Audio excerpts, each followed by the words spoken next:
अब क्या बन गए हम?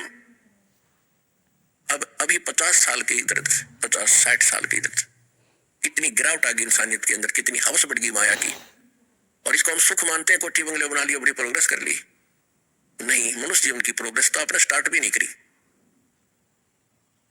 तो कहने का भाव यह है कि जब हम इस अध्यात्म ज्ञान से परिचित होंगे, एक तो हमें संतुष्टि होगी कि परमात्मा जो कर रहे हैं, अगर आप परमात्मा के हो चुके हो और उसने आपको अपनी शरण में ले लिया है, तो अब भगवान गलत होने नहीं देंगे।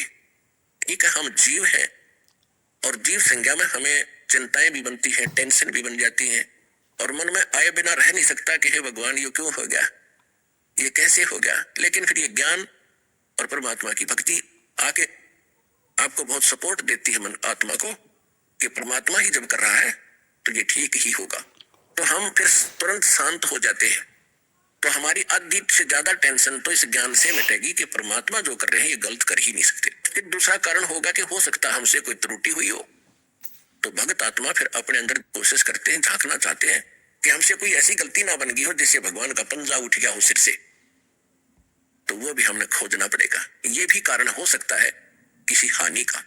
तो इस प्रकार फिर हम सावधान होकर चलेंगे तो परमात्मा का आपके ऊपर आशीर्वाद सदा बना रहेगा, फिर आपको यहां से पीछा छुड़वाएंगे।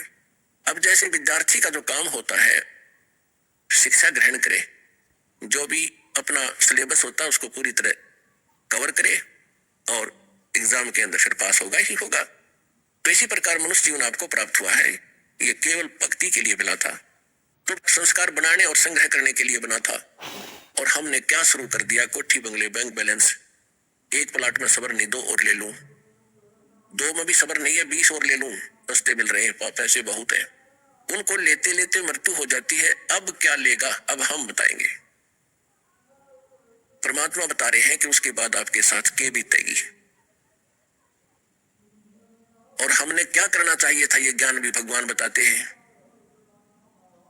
यो सौदा फिर नहीं संतो, ये सौदा फिर नहीं, यो सौदा फिर नहीं रे संतो, यो सौदा फिर नहीं। जैसे कोई व्यापारी, बिजनेसमैन व्यक्ति कहीं दूर देश में 2, 4, 10 लाख रुपए लेकर जाता था, वहां होटल में या धर्मशाला में कोई कमरा बुक करा के किराए पर रहता था और वहां से सौदा करता था, सामान लेता था और बेचता था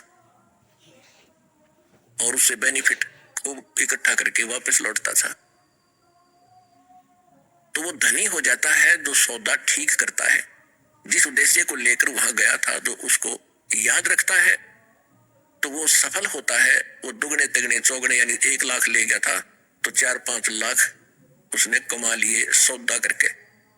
और दूसरा वहां जाता है, 1 लाख रुपए ले जाता है, होटल में रह रहा है, सिनेमा देखता है, बढ़िया खाना खाता है, गुटी लगाता है और मस्ती मारता है, सैर सपाटे करता फिरता है। तो वो व्यक्ति उस उद्देश्य को भूल चुका है, जो मूल धन तू लेकर आया था उससे खर्च रहा है, उसको बढ़ा नहीं रहा।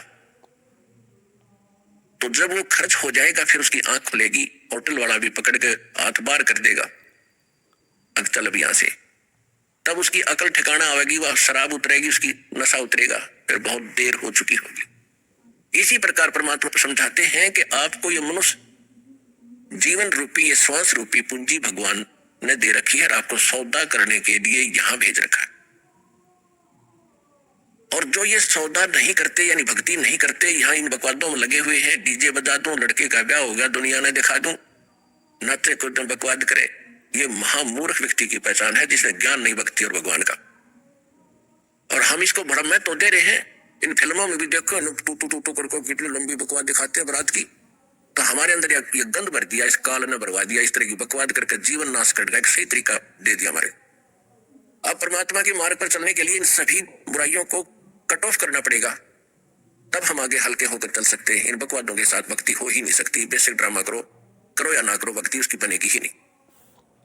तो विद्यार्थी को विद्यार्थी की तरह रहना ही पड़ेगा। तो परमात्मा कहते हैं जो सौदा आप करने के लिए आए थे उसको भूल चुके बावले, और उसको याद दिलाने के लिए स्वयं परमात्मा आते हैं।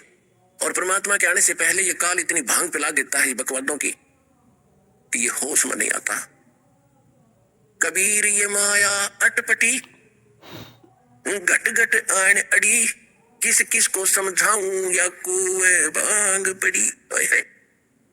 अभी आपने सुने संत रामपाल जी महाराज के मंगल प्रवचन।